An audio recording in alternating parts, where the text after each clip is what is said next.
ইশরাক হোসেনকে মেয়রের দায়িত্ব বুঝিয়ে দেওয়ার দাবিতে টানা ষষ্ঠ দিনের মতো আন্দোলনে অচল ছিল ঢাকা দক্ষিণ সিটি কর্পোরেশন। মূল গেট অবরুদ্ধ করে দিনভর বিক্ষোভ করেন ইশরাক সমর্থকরা। নগর ভবন কেন্দ্রিক নাগরিক সেবা কার্যক্রম এদিনও ছিল পুরোপুরি বন্ধ। বিক্ষোভকারীদের অভিযোগ, ইশরাকের শপথ নেওয়া নিয়ে গড়িমসি করছেন স্থানীয় সরকার উপদেষ্টা। এজন্য উপদেষ্টা আসিফ মাহমুদের পদত্যাগের দাবি তুলেছেন তারা।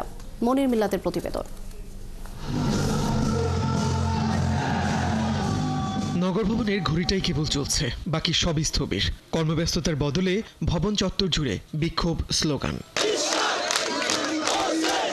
বিএনপি নেতা ইশরাক হোসেনকে মেয়রের দায়িত্ব বুঝিয়ে দেওয়ার দাবিতে চলা আন্দোলন এদিন ষষ্ঠ দিনে গড়ায়। কেসারেন শেকড় থেকে শিখরে।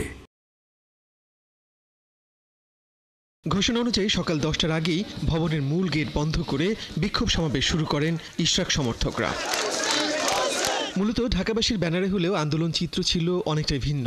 ঘোষণা দিয়েই এদিন ঢাকা দক্ষিণের বিভিন্ন ওয়ার্ডের বিএনপি, যুবদল ও শ্রমিক দলের নেতাকর্মীরা আলাদা আলাদা মিছিল নিয়ে বিক্ষোভ সমাবেশে যোগ দেয়। তাদের অভিযোগ, ইশরাককে মেয়রের দায়িত্ব বুঝিয়ে দিতে গড়িমসি করছেন স্থানীয় সরকার উপদেষ্টা।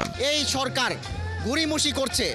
আমরা দেখছি ফ্যাসিস্ট হাসিনা যেই পথে চলছিল, এই সরকারকেও আমরা ওই পথে চলতে দেখছি। ক্ষমতাকে কুক্ষিগত করার জন্য এবং এই সিটি কর্পোরেশনকে সরাসরি তার তত্ত্বাবধানে রাখার জন্য, এখান থেকে সে ফ্যাসিলিটি নেওয়ার জন্য সে এই কনস্পিরেটরা করছে বলে আমরা মনে করি।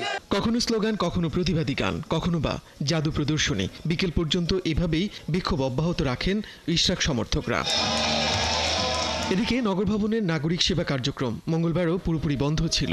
মূল গেট অবরুদ্ধ থাকায় কেউই ভেতরে ঢুকতে পারেননি। ভবনের সব গেট তালাবদ্ধ থাকায় দাপ্তরিক কাজ করতে পারেননি কর্মকর্তা কর্মচারীরা। আমরা যারা কর্মকর্তা আছি তারা অফিস করতে পারতেছি না এবং করার ইচ্ছাও আমাদের কেউ নাই। কেননা আমরা তো এই 5ই আগস্টের পরে একটা ভয়াবহ লুটতরাজ হয়ে গেছে আমাদের অফিসে, যেটা ধারণার বাইরে। আপনার খোঁজ নিয়ে দেখতে পারবেন আমাদের অফিসে এত ধরনের ফান্ড খালি করে ফেলেছে এই কর্মচারীরা। আমরা যদি সেটা যোগ্য মেয়র। তবে বিক্ষোভকারীদের এই মুখপাত্র দাবি করেছেন, নগর ভবনের সব সেবাই চলমান। আন্দোলনের কারণে কোনো কিছুই বন্ধ হয়নি। ঝাড়ু দেওয়ার কাজ চলছে, বাংলা সিটি কর্পোরেশন সব জায়গায় চলছে। এর পরের কাজ হলো রাস্তায় বাতি জ্বালানো।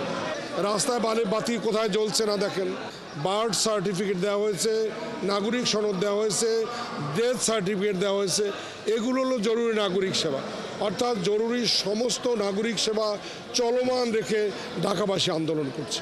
আন্দোলনের কারণে গুলিস্তান গোলাপশাহ মাজার থেকে ফুলবাড়িয়া মোড় পর্যন্ত সড়কটি দিনভর বন্ধ ছিল।